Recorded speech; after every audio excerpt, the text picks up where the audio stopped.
There are nights when something inside you awakens even before your body realizes it won't be. It's a restlessness that doesn't begin in your chest or muscles, but in a silent point of consciousness, as if an ancient presence slowly approaching. Carl Jung would say that in those moments you call insomnia is not just the absence of sleep, but the beginning of a calling. Calling that doesn't like noise, doesn't like light, distraction. It needs the night. It needs silence. It needs your vulnerability. That's why it arises just when you least want to think, when all you wanted was to rest and shut out the world for it. But instead, your mind lights up as if someone had attached a light bulb inside your skull. It's curious how the early morning hours seem to amplify everything. Small annoyances become mountains. Old memories gain a clarity they lack in daily. Questions you push away return with the force of something that refuses to die. Jung always believed that the unconscious observes each of these escapes, each attempt to ignore what hurts, each excuse created by routine.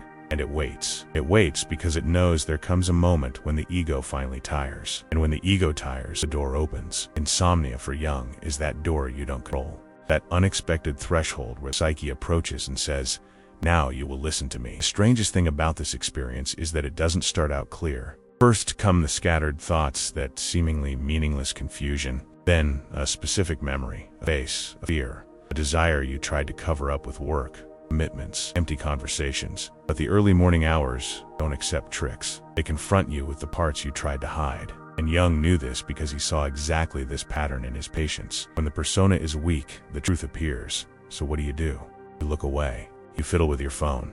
You turn on the television. You put on a random podcast to see if the external noise drowns out the internal noise. Something inside you knows it's no use. The voice is still there, lurking, waiting for you to stop running away. Some say it's anxiety. Some say it's just stress. But Jung saw something deeper, something inevitable. He said that the human psyche has its own movement, a kind of internal compass that tries to correct course when you stray too far from yourself. The problem is that this deviation doesn't hurt immediately. It starts small. An irritation here, a frustration there, a vague feeling that something is out of place. You tolerate it. You ignore it. You repeat the same pattern because it's comfortable. Until the night comes when everything collapses. A night when insomnia isn't a nuisance, but a mirror. A mirror that doesn't show your face, what you're trying to erase. Jung would say that this is the most important moment, not because it's pleasant, but because it's inevitable. He believed that every soul, at some point in life, goes through a moment when it can no longer hide from itself. And contrary to what you might think, the problem isn't lack of sleep. The problem is the excess of truth compressed within you. Insomnia only reveals what was already there, waiting for an opening to emerge. That's why it doesn't appear on random days. It appears precisely when you are emotionally saturated, mentally exhausted, and energetically fragile. It's the perfect moment for the unconscious to say, "Now I speak." Pay attention. There's a sequence. First, the mind races. Then, thoughts transform into images. And finally, that hard-to-explain feeling arises, something between fear and recognition. As if you were facing a force that isn't external, but also doesn't seem solely your own. Jung said this happens because the psyche isn't limited to what you know. It carries a deep memory, an ancestral structure, a set of symbols that span generations. That's why the early morning hours seem so strange. Not just you thinking, it's you being thought about. You being summoned by contents that transcend your individual history. This experience can be uncomfortable, but there's a question Jung would ask if he were sitting on the edge of your bed right now. What exactly is it trying to tell you at this moment? It's a question that doesn't have a quick answer. It opens a fissure, forces a confrontation. Because if you really stop to listen, you'll realize that insomnia isn't trying to destroy you. It's trying to reveal what you insist on hiding. And deep down, you know this. You know there's something that's been repeating itself for years. You know there's a decision you're postponing. You know there's a truth you're not acknowledging. Insomnia only amplifies what you already feel during the day, but try to ignore. At night, without distractions, without protection, without masks, this content returns with even greater force. Jung believed that this return is not punishment, but an opportunity.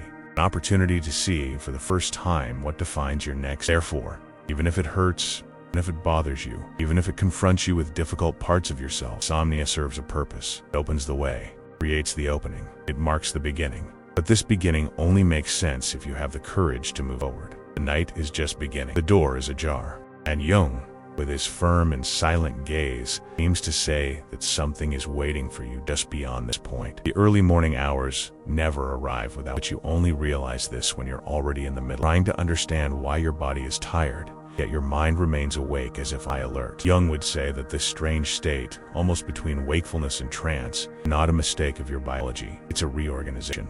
an internal attempt to bring light where you've placed silence. He observed that people always tried to rationalize insomnia. Too much coffee, too much worry, heavy routine, hormones, tiredness, noise, and all of that has its share of truth. But it doesn't explain the complete phenomenon, because even when all external conditions seem normal, there are still nights when the psyche rises like an invisible tide and simply decides not to live. Most people try to ignore this movement as if it were a temporary glitch, but Jung saw a significant coincidence in it. It is in these moments that specific memories emerge, those you thought you had overcome. They are memories that appear with precise details, as if they had been stored in some closed compartment of the unconscious, waiting for exactly this kind of opening. It could be the face of someone you haven't seen in years. It could be a phrase that hurt you. It could be a mistake you tried to justify countless times, but never truly managed to explain to yourself. It could be an old desire you erased because it seemed impossible. All this emerges precisely when the world is quiet. The most curious thing is that these memories don't appear as isolated facts. They emerge accompanied by intense feelings, as if they were small portals opening. Jung said that the human mind doesn't function through loose fragments, but through association. Each memory brings another, which brings another, which brings another, forming a thread that, when you follow it, reveals something about yourself that was hidden. And perhaps that's why insomnia is so disconcerting. It exposes what you don't want to see, but exposes it in a way you can't avoid. It's as if, at that moment, you were being guided by a force that knows exactly where it is, even if you don't know it yourself. In many accounts, people describe this state as a kind of exaggerated sensitivity. Sounds seem louder, thoughts seem deeper, any sensation becomes more intense than normal. But Jung interpreted this sensory amplification as a sign that the unconscious is approaching the surface. It's as if the boundary between what you think and what you feel begins to dissolve. Suddenly, what was just an annoyance becomes a symbol. What was just anguish becomes a message. What was just fear becomes direction. And when that direction begins to take shape, you realize it's not just because there are nights when you find yourself ruminating on the exact same issue you've tried to resolve dozens of times during the day, never truly resolved. A conversation that never happened. A choice you didn't have the courage to make. A person you lost or let go of. A project you abandoned and pretend you don't miss. It's always the same core, the same wound, the same dilemma. Jung would call this a psychic pattern, something that repeats itself because it wants to be integrated, something that manifests because it wants to be looked at. And when you try to escape, instant distractions arise. Picking up your cell phone, opening a social network, watching videos that only make your mind more agitated. But Jung said that no distraction eliminates unconscious content. It only postpones it. And the more it is postponed, the more it returns. That's why, even after hours of trying to occupy yourself with anything, the feeling remains. Insomnia doesn't recede, persists, presses, and the more you try to escape, the more it pushes you against the inner wall you don't want to cross. Imagine for a moment that Jung were sitting in the corner of your room, observing this movement. He wouldn't speak loudly, nor would he offer a ready-made solution. He would simply ask questions you try to avoid.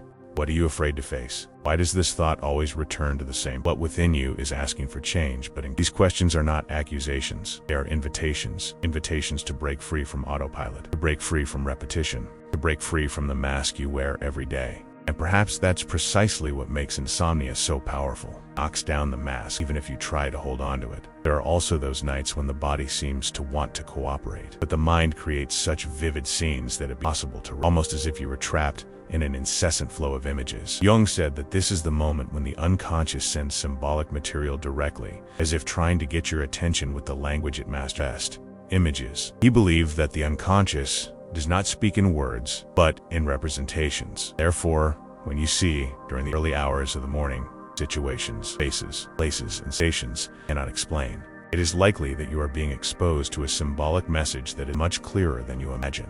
Have you ever noticed how, in those moments, some ideas seem to suddenly, as if an intuition arises so quickly that you don't? Jung believed that this is the self touching the surface of consciousness, a kind of inner calling that doesn't manifest during the day because you're too busy to notice. But at night, when everything else is silent, the connection becomes more audible. And it is at this point that many perceive unexpected connections, sudden insights, conclusions that seemed impossible. It's as if pieces that never fit together finally find their place. The problem is that even when these perceptions arise, many people don't trust them. They think it's delusion, exaggeration, anxiety. Jung would call this ego resistance, an attempt to protect what is familiar, even if what is familiar is precisely what causes pain. And this resistance creates tension. Tension that increases insomnia, prolongs wakefulness, intensifies discomfort, because as long as you insist on denying it, the psyche will insist on showing it. And perhaps that's the point where you realize you're not just awake, called. called to look, to understand, take responsibility, transform. Insomnia is the beginning of this journey, not the end. And you've already taken the first step by recognizing that something is there. Something that no longer wants to be hidden. Something that no longer wants to wait. There's a moment in the early morning when the mind ceases to be merely a field of loose thoughts and begins to behave like a symbolic, almost autonomous territory. Jung believed that this is the instant when the unconscious approaches with greater precision, as if rearranging the internal pieces to reveal something you don't yet understand. The sensation changes. It's no longer just restlessness. It's as if there were an invisible thread connecting every memory, every sensation, and every emotional reaction. A silent, yet extremely insistent logic that tries to lead you to a specific point in your inner. Even if you resist, this thread keeps pulling. Many people describe in these moments a kind of unsettling clarity. Nothing is entirely logical, but everything seems to make sense in a way that cannot be explained with words. Jung called this the compensatory movement of the unconscious, a natural process in which the psyche tries to restore something that is out of balance. The curious thing is that this adjustment does not happen through rational means. It happens through intuition, through images and associations that arise spontaneously. And it is precisely this spontaneity that is frightening, because it reveals an intelligence within you that does not depend on your conscious will. It is a force that simply acts. And then the first inevitable question arises: why does this content only appear at night? What does darkness release within you that the day cannot touch? This is not a simple question, but Jung said that the silence of the early morning removes the noise of the outside world. Without this noise, the unconscious finally finds space to approach. It manifests itself in the interval between one thought and another, in the pause between one breath and another, in the exact instant when you relax the rational vigilance you maintain. It is an approach that seems subtle, but produces profound effects. Each night this happens, you realize that the internal images become complex. Sometimes they are vivid memories. Other times they are scenes that never happened, but carry such a great emotional weight that they seem real. Jung believed that these symbolic scenes are attempts by the unconscious to express what you cannot consciously formulate, a kind of psychic dramatization created to make visible what was hidden. And the more you observe, the more you realize that there is a continuity between these images, as if they were part of a larger narrative. At this point, a second question arises almost naturally. What is this narrative trying to show me? Why does this set of memories, symbols, and emotions always appear at the same moments in life? Jung would say that each person carries central themes, recurring patterns that reflect unresolved conflicts, desires, or traumas. They are not just random thoughts. They are messengers. Each messenger brings a specific message, maybe a call for change, maybe a warning. It may be an opportunity for reconciliation with parts of yourself that you abandoned in the past, but there is always a meaning. What makes it all the more intense is that during this phase of insomnia, time seems to behave differently. Minutes stretch out, sensations repeat themselves, and you begin to notice details that previously went unnoticed. Jung associated this experience with the approach of unconscious material, because the unconscious does not follow the linear logic of chronological time. It operates simultaneously. Therefore, during the early morning hours, a childhood memory can mix with a recent thought, creating a hybrid and revealing perception. It's as if the psyche brings together past, present, and future in a single vision. And then the inevitable third question arises: am I really alone in here? Jung believed that the human mind is not an isolated space. It is a matrix of symbols, a collective heritage that spans generations. He called this the collective unconscious. Therefore, when certain images appear in the early hours of the morning, they seem to come from a place larger than your own story. They are archetypes, universal patterns that appear in dreams, myths, ancient tales, also in your sleepless night. This perception can be disconcerting, but it can also be liberating, as it shows that what you feel is not just yours. It is part of a broader human structure. When this idea becomes clear, something unexpected happens. You realize there is coherence within the chaos. Insomnia ceases to seem like a punishment and begins to reveal itself as a process. A painful process, yes, but a necessary one. And Jung always said that what emerges from the unconscious doesn't come to destroy, it comes to balance, it comes to call your attention. That's why when you try to repress this movement, tension increases. When you try to deny it, the images become more insistent. When you try to ignore it, the psyche responds with even more force. And then, almost like a sign, those strange coincidences that you can't explain appear. A phrase you read unintentionally, a memory that appears at the exact moment you were thinking about something else, a feeling that matches something you experienced years ago. Jung called this synchronicity, and he stated that these coincidences are not random. They are messages. They are answers. They are points of connection between your inner life and the outer world, showing that the two are not as separate as you believe. It is at this moment that you notice a silent change. It's no longer just insomnia, it's a conversation that perhaps you're never allowed to have, a conversation that doesn't depend on your voice, but you realize that an internal dialogue is taking. Each symbol that emerges, each thought that returns, each sensation that strengthens, you get closer to the center of what troubles you. And when this approach becomes inevitable, Jung seems to whisper the question that defines everything. Are you ready to see what you've always? This question doesn't demand an immediate answer. It demands courage. And courage is not the absence of fear. It's the decision to move forward despite it. Insomnia is no longer just a discomfort, it's a passage, and you've just arrived at the door of this passage. There's a point in the early morning when everything seems to align towards a single destiny. The moment you finally realize that something inside you is about no longer just a vague discomfort, nor a repetitive thought, nor a persistent symbol. It's an internal pressure that grows like a silent wave, approaching slowly but with inevitable force. Jung said that before any true transformation, there is always a collapse. Not a destructive collapse, but a collapse of the old structure, of that which no longer sustains psychic life. It's the fall of what is worn out, fragile, deformed. The fall of what you insisted on maintaining, even knowing it made no sense. At this point, insomnia is no longer just involuntary weight. It transforms into a kind of final stage, culmination of an inner journey that has been growing since the first signs. The mind is exhausted. Paradoxically, the body is tired, but reacts with sensations you didn't feel during the day. Each resurfacing memory comes with a greater emotional impact, as if trying to push you towards an understanding you've tried to avoid for years. Jung explained this as the critical point of tension between the ego and the unconscious. The ego tries to maintain control, but the unconscious pushes for the new to manifest. And when this tension reaches its peak, something inevitably breaks. There are nights when this rupture happens silently, without outward drama. You simply feel that a decision needs to be made. You feel that an inner door needs to be opened. You feel that you can no longer sustain certain personal lives. Other times, the rupture comes accompanied by tears that arise without warning, by a feeling of emptiness so profound that you don't know if it's sadness or liberation. There are people who report a sudden urge to reorganize everything: the house, life, feelings, relationships, not impulsively, but because they realize they can no longer live in the same pattern. Jung said that this impulse is not a random gesture. It is the self approaching the conscious, reorganizing everything from the inside out. In many accounts analyzed by Jung, the internal collapse presented itself as a moment of brutal clarity, a phrase that arises in the mind and seems to summarize years of silence, a realization about someone you tried to protect from seeing, an acknowledgement of a behavior you repeated so many times that it became a prison. And suddenly,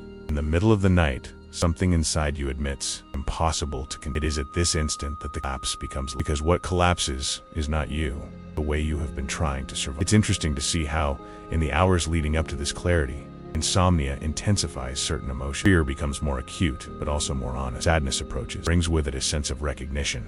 It's not a new sadness. Same sadness you've felt many times in the past, but always tried to push away. Jung believed that emotional repetition is a kind of spiritual calling, something that insists on returning because it was never integrated. And the early morning hours transform this repetition into urgency. It can no longer be ignored, no longer be pretended, no longer be postponed. There are also moments of surprise. You realize that certain situations in your life seemed disconnected, actually form a clear pattern. Different people, different times, different places, but always the same emotional dynamic, same pain, same search, the same blockage. Jung said that when you finally see the pattern, the psyche takes a step towards balance, because seeing is the first gesture of liberation. And insomnia, however cruel it may seem, facilitator of the process. It exposes, combines, illuminates pressures. It does what the day cannot do, go without filter. This is also the moment when many people experience a feeling of inner displacement, as if they were between two realities, the reality of who they always were and the reality of who they need to become. Jung described this transition as a liminal period, a psychological portal where nothing is entirely solid.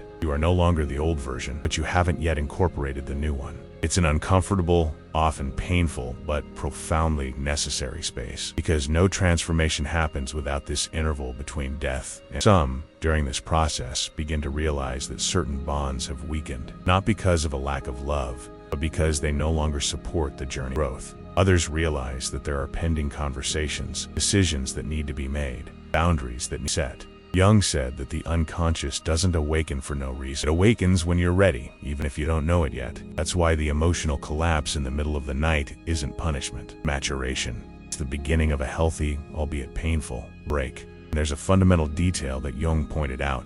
When the psyche reaches this stage, it doesn't go back. continues pushing, guiding, instigating, because the self doesn't retreat. It only advances, it only calls, it only illuminates. Even if the ego tries to cling to what is familiar, even if you want to keep everything as it is, the inner truth has already moved. You feel it in your body. You feel it in your breath. You feel it in the silence of the early morning. You feel it in the insomnia that is no longer just insomnia, but a process, a living process, an inevitable process. And then, without warning, that brief, almost imperceptible moment arrives when you, not with your mind, but with your body, you understand that something inside you has, despite the fear, this rupture paves the way. Such a silent instant that it seems fragile, but it carries an ancestral force. Jung said that this is the first concrete step of the recognition that you can no longer hide from your own soul. Collapse is not the end, it's the beginning. But this beginning demands courage. And the early morning, even with all its intensity, is making room for something new to be born within you. The question now is not whether you feel it, because the question is, what will you do with this truth when the night is over? When the early morning finally reaches its quietest point, something within you begins to realize that insomnia wasn't just an inconvenience, nor a coincidence, nor a biological accident. It was a process, a kind of internal rite that, guided by Jung's silent presence, led you step by step to this point. And now, at the exact moment when your body is weak, but consciousness is more awake than ever, you realize that you are no longer the same person who began this journey. There is a subtle but real change. A change that didn't come from outside, was born within your own soul. Jung always said that the psyche is wise, even when it causes pain. It pushes, pressures, disturbs, disorganizes, never without. Everything that emerged during those nights, old memories, the unexpected symbols, the repressed emotions, the repetitive patterns, the strange coincidences, the known fears, did not arise to punish you. It arose to guide you back to yourself. The unconscious doesn't speak by chance. It speaks because you've strayed too far from something essential, because you left important parts behind, because you forgot to listen to what you truly desire. And the insomnia, despite being exhausting, was the only moment when the world gave enough space for that voice to be heard. Now, as we reach the end of this journey, you may not yet have all the answers, and that's natural. Jung never believed in immediate answers. He believed in encounters, and the most important encounter is always with one's own truth. Insomnia doesn't solve your life, but it reveals the point where it needs. The question now is, what do you do with this? Because the process doesn't end. It begins here. It is now, with this newly born awareness, that you decide whether you will return to old patterns or honor what you discovered in the silence of the early morning. Perhaps you've realized that certain fears weren't as insurmountable as seemed. Perhaps you've seen that some pains weren't monsters, but neglected wounds. Perhaps you've understood that certain relationships were based on illusion, or that certain dreams were dormant, just waiting for a gesture from you. Or perhaps you've recognized something in your life that can no longer be postponed. Conversation, decision, a boundary, an ending, a beginning. Jung said that the unconscious only screams when the conscious refuses to listen. Throughout these nights, it screamed because something within you urgently needs acknowledged. It's impossible to ignore the change that happens when you finally look at what you've waited for years. The psyche seems to breathe. The body releases tension you didn't even know you were carrying. The mind, even tired, seems clearer, more sincere, more aligned. Jung stated that when repressed content is faced, the energy that was previously fragmented begins to reorganize. It's as if an inner field is cleansed, and even if you're still tired, something inside you feels. This wholeness doesn't come from solving external problems, from the courage inward. And perhaps that's the most important point of this last passage, courage. Because the courage Jung advocated wasn't heroic, grandiose, or spectacular, silent, intimate. It was the kind that manifests when you choose to face what hurts, without masks, without disguises, without distractions. The early morning showed you that you have that courage. Even without realizing it, you crossed a territory that most try to avoid. You confronted thoughts you would normally push away. You allowed old emotions to surface. You observed symbols you didn't know how to interpret, but that touched you in some way. All of this requires strength, a strength you didn't even know you possessed. Now, with the day about to dawn, whether literally or symbolically, it's time to transform perception into action. Jung believed that knowledge only has value when it translates into action. It's no use understanding your own patterns, continue repeating the same paths. It's no use recognizing your own pain if you continue feeding what hurts you. No use perceiving the call of your soul if you continue living as nothing has happened. True change begins when you decide to act for your future. And what does it mean to act now? It means observing what has appeared most frequently in your early mornings and asking, What does this demand of me? It means identifying which decision you have been owning and asking, why haven't I taken this step yet? It means realizing which truth you have hidden and asking, what would my life be like if I finally embraced it? These questions don't need immediate answers. They need honesty. Because inner honesty is the bridge to individuation. It opens the way. It removes the fog.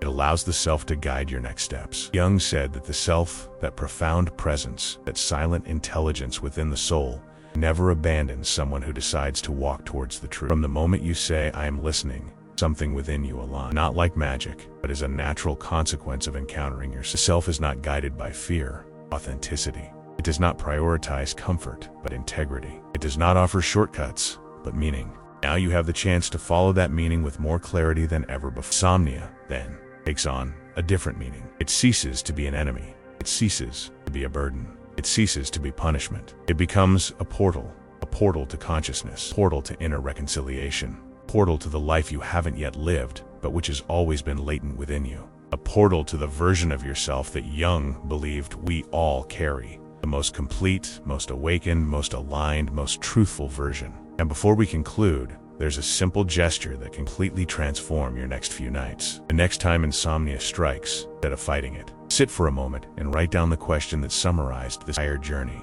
What do you want to tell me? Let the answer come as it may. It could be a word, an image, a feeling. It doesn't matter. The unconscious knows the way. And if you are willing to follow it, insomnia will cease to be torment and become a guide. If this video touched you in any way, if any part of your early morning made sense, or if you simply felt that Jung accompanied you in the silence, then I invite you to like this video, leave your comment if it's anonymous, and subscribe to the channel. Your comment could be the first word in the most important conversation of your life. Now on, no longer need to go through this journey alone. Jung is here, so am I.